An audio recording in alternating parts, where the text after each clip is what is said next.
Hello students, welcome to our channel solution pharmacy. तो जैसा आप जानते हैं हम लोग ऑर्गेनिक केमिस्ट्री पढ़ रहे थे।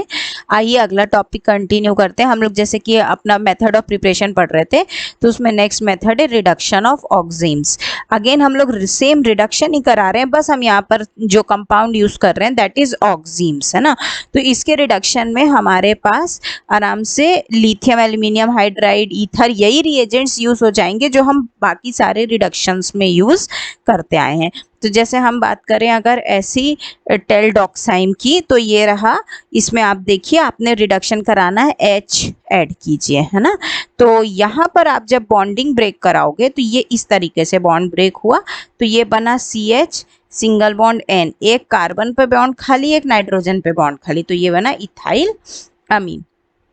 नेक्स्ट है हमारा रिडक्शन ऑफ अमाइड्स। तो रिडक्शन ऑफ अमाइड्स में देखिए तो प्राइमरी अमीन्स जो हैं वो रिडक्शन सिंपल अमीन के रिडक्शन से मिलते हैं, जैसे लिथियम एल्यूमिनियम हाइड्राइड, है ना।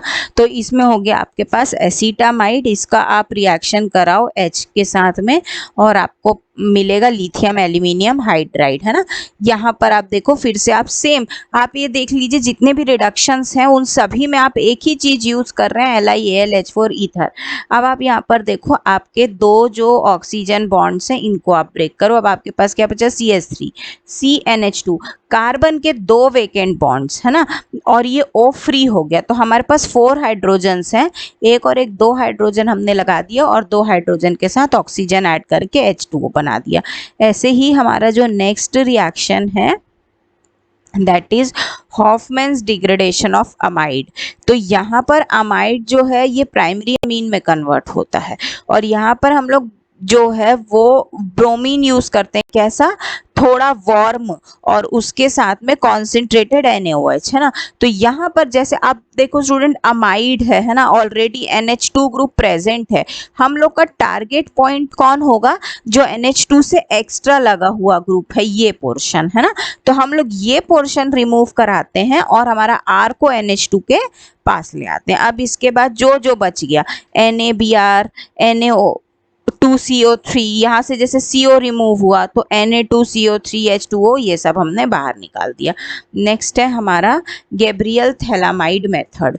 तो जो ये गैब्रियल थैलामाइड मेथड है उसमें हम लोग थैलामाइड को ट्रीटमेंट के लिए यूज करते हैं पोटेशियम हाइड्रोक्साइड के साथ में। तो जब हम लोग इसको पोटेशियम हाइड्रोक्साइड को यूज करते हैं तो हमारे पास सॉल्ट फॉर्म होगा और फिर फर्दर हम उसका रिएक्शन करेंगे। जैसे आप देखिए आपने थैलीमाइड लिया है तो ये रिंग हुआ C double bond NH NH, है ना। इसको ब्रेक करो KOH, ये तोड़ो और ये भी तोड़ो, C डबल O ये के और इधर के, दोनों के। अब क्या बचा आपके पास R और फिर NH। अब देखिए आप नाइट्रोजन के 2 बॉन्ड्स आपने वेकेंट कराए हैं, है ना, और एक H बचा हुआ है।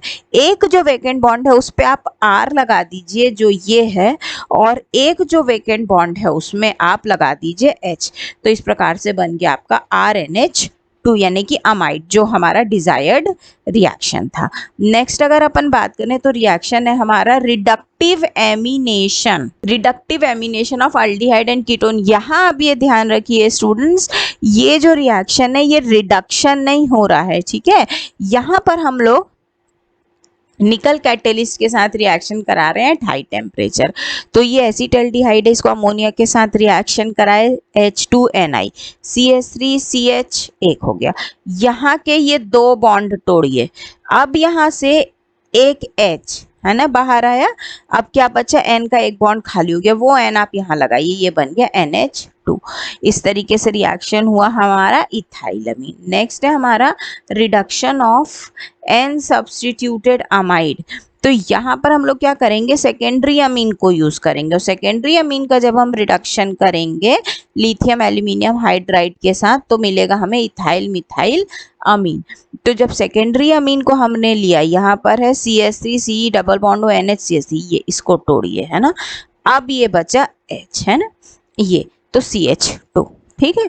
ऐसे ही नेक्स्ट है हमारा रिडक्शन ऑफ आइसोनाइट्राइल। आइसोनाइट्राइल का अगर हम रिडक्शन कराए तो यहाँ पर हम आइसोसाइनाइड के साथ कराते हैं, जहाँ पर हम H2 और PT यूज करते हैं, मतलब हाइड्रोजन और प्लेटिनम, और इसमें रिजल्ट में हमको मिलता है सेकेंडरी अमीन। ये है RNC और यहाँ पर H2। ये बॉन्ड तोड़िए आप, ठीक है, एक और एक, ये दो। अब आपके नाइट्रोजन के पास हो गया स्टूडेंट खाली बॉन्ड, है ना, और एक बॉन्ड पर आपने लगाया हुआ है कार्बन। कार्बन के भी हो गए आपके पास खाली बॉन्ड्स, है ना। हमारे पास है हाइड्रोजन। अब हम लोग इसमें ऐड करा देंगे और हमारा कंपाउंड बन जाएगा 2 डिग्री अमीन।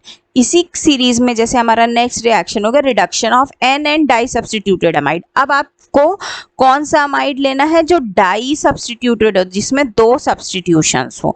ये CH3 C डबल बॉन्ड हो, N CH3 CH3, NN dimethyl acetamide, और इसमें हम ऐड किए H, और इसके साथ में हमारे पास है लिथियम एल्यूमिनियम हाइड्राइड CH3, ये NCH3 ऐसा ही रहेगा। यहाँ पर आपका टारगेट है C डबल बॉन्ड O, इसको तोड़िए, है ना। कार्बन के 2 वेकेंट बॉन्ड्स हमारे पास है, 4 हाइड्रोजन्स, 4 में से 2 को आपने ऐसे लगा दिए। अब आपके पास बच गए 2 हाइड्रोजन, 2 H2 और O, तो क्या बना H2O वाटर बाहर, ठीक। इसी सीरीज में जैसे अगर अपन नेक्स्ट की बात करें तो हमारा नेक्स्ट है फिजिकल प्रॉपर्टीज। तो फिजिकल प्रॉपर्टीज में देखें तो जो लोअर अमीन्स हैं वो गैसेस होते हैं और हायर मेंबर्स जो होते हैं वो लिक्विड्स होते हैं। ऐसे ही लोअर अमीन जो हैं उनकी अमोनिया जैसी ओडर होती है और हायर अमीन्स जो होते हैं उनका मछली जैसा, फिश जैसा ओडर होता है। ऐसे ही अमीन्स जो हैं वो हायर बॉइलिंग पॉइंट वाले होते हैं, नॉन पोलर कंपाउंड्स के कंपैरिजन, और उनका मॉलिक्यूलर वेट जो है वो भी ज़्यादा होता है।